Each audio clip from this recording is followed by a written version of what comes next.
Hey guys, welcome to the Sprite World Russian Guide. Oh gosh, I died again. How the heck does one play Realm? You might be asking. You just simply press play. No, I'm not gonna do you dirty like that. Come on. No, today's actually a guide video, a tutorial. Maybe even if you're cocky, call it a commentary. And it's also something I'll be able to do when I'm away. I don't have any internet as of now, so there might be a lack of pictures in this video, which I'm sorry about. It's also the same dreadful half-assed gameplay in the background I recorded in a 30-minute play session. I'm sorry about that beforehand. So let's get into the actual content of this video. I'll go through beginner, intermediate, and experienced on the point of playing Realm and actually enjoying it, maybe finding a challenge, which I will present. So, as we know, there's a natural progression of difficulty going through this game. As you move up from the beach to the lowlands, midlands, highlands, and so on, you experience more challenge, more damage, more danger, more death. If you are a new beginner, a fresh fish in the pond, here's my tips for you. So, the Realm introduces you first to different levels of difficulty going through the Realm. As you move towards the middle, it becomes more difficult. And so, if you're still within the range of the beach and the highlands, I would just suggest you play the game. If you keep on dying, just play till you live. Learn from your mistakes. If you're finding it difficult to transition from the beach to the lowlands, I don't know why anyone would find that difficult, but if you do, use the previous territory to learn about game mechanics and bring that knowledge with you onto the next level. It might be an overstatement to say that Realm did it really good on that front, but I think that you learn most of the stuff you need to learn on the beach to progress onwards into the midlands. Lowlands, midlands, yada yada. Does it? Fuck me. You'll start to see patterns in enemy behavior and attacks. Now let's move into the intermediate player. Now, the intermediate player, untouched by events. Please note. One that does tombs on the regular, is maybe even learning to rush the dungeon itself, and knows his or her Scotland's dungeons. You're free to position yourself within these different categories if you find yourself suiting to one more than another, but this is just pure mentally based, alright? Mentally based. So, as an intermediate player, I would say you should start looking for things that you enjoy with Realm of the Mad God. Is it rushing? Is it maybe getting the best loot in the game? Doing strategies for dungeons? It could simply be challenging yourself on how you play the game normally, limiting yourself to what you are allowed to use when you play. If you know yourself and know what you want from a game, it'll make it easier for you to make that game give it to you. In most cases, the game doesn't just offer it to you. You seek the challenge yourself. So first, you'll have to know what is your challenge. And by that, let's go into concrete material from the game on the second point. Tip 2, learn. In other words, repeat what you did in the beginner tip 1. You are now at a point where you might have your first aid. This is where the stakes are heightened. People in the group might not be able to save you if you're in a bad situation. If you don't know the lowlands, midlands, and highlands yet, I would suggest you go back and check that out. Something a lot of players just forget and push aside is the easier section of this game. Easy doesn't necessarily equal bad. So if you're a player that are not frequently in the Realm, I would suggest you just learn what's around. Same point as before, you learn from enemies' shot patterns and behaviors. Alright, tip 3. Ask around, learn from the people around you. Information might not always come easy. Just a guy lucky enough to have a microphone and a YouTube channel in his inventory might not be able to say shit. No shots fired, that was a self-roast, just letting you know. Information of experience might not just be within a Google or YouTube search. Ask in game, watch what other people do. Don't just focus on yourself playing, unless you're in a bad situation, that is, but if you have the surplus, look at what other players do. Look around. Maybe you're on that phase on O2 and you see that some guy is going counterclockwise instead of clockwise.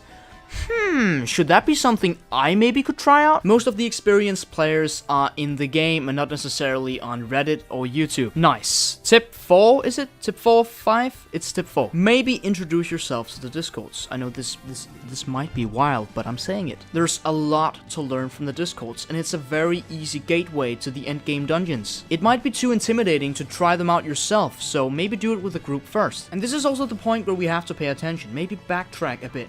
Think about what we enjoy about the game. You see, Discords are very tempting because it's a very easy way to get loot. You don't have to do much, and it's usually not that much of a risk. So if you're a player who's interested in loot, these might be your best friend.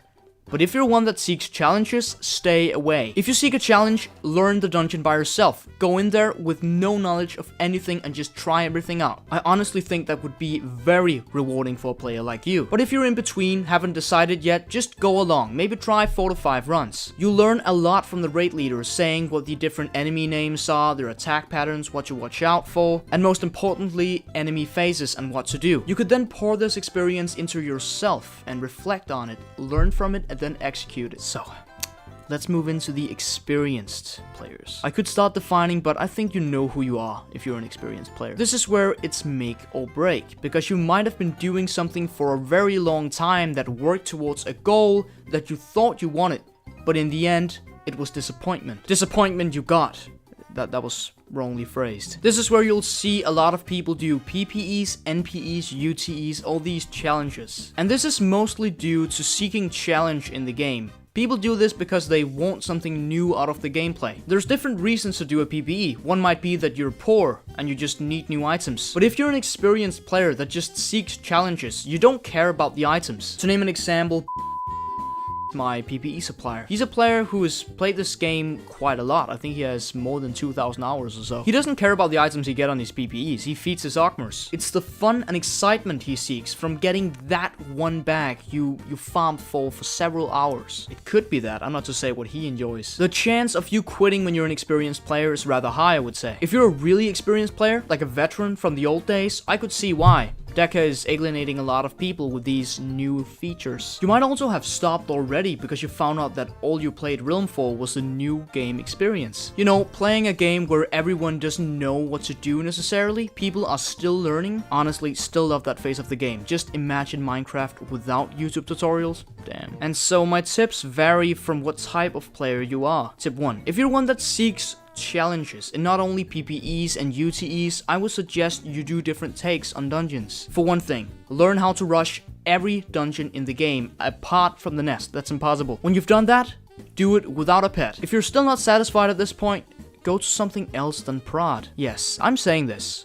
Try a private server. I would go as far to say that a lot of private servers are aimed at the experienced players. The reasoning for my thinking is the early game processes like farming for pots and maxing your characters are massively sped up in this game. You focus on what's ahead and not necessarily what's behind. End game stuff? Done. Most private servers have way more lethal enemies than in prod. So if you want to try something else, do private servers. There's a lot in the works right now. But sadly, you might have to wait for RotMG to come out. Just a tiny bit. If you're one that farms for loot, tip number 2 might be for you. Collect. Collect every item there is in the game. You might have to spend some money on vault chests, but come on.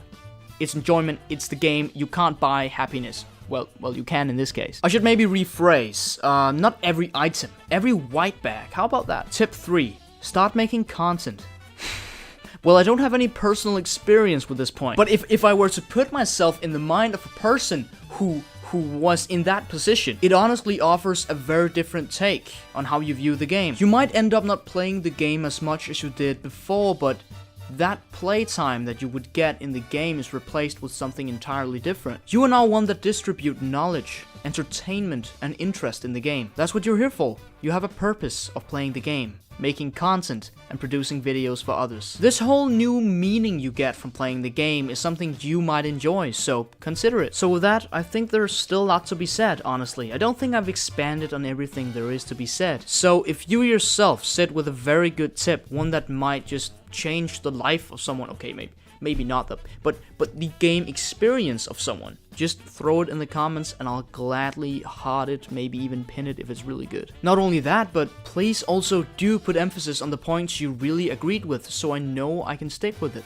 If you're one that's considering quitting this game, I would suggest you maybe reflect on these or just read the comment section. A solution could also be just leaving the game entirely and just come back a couple months later. But I think it's time to stop this video. This is a ramble I'm doing in the middle of the woods. I'm like so far away from civilization right now. It's a complete miracle that I could upload this, but you know, since it's uploaded right now. Also, thank you so much for all the wholesome comments I got on that quitting YouTube for 3 weeks video. Honestly, you guys delight me. You put a smile on my face every time I read one of those wholesome, nice comments. So with that, I'll see you in the next video, hopefully.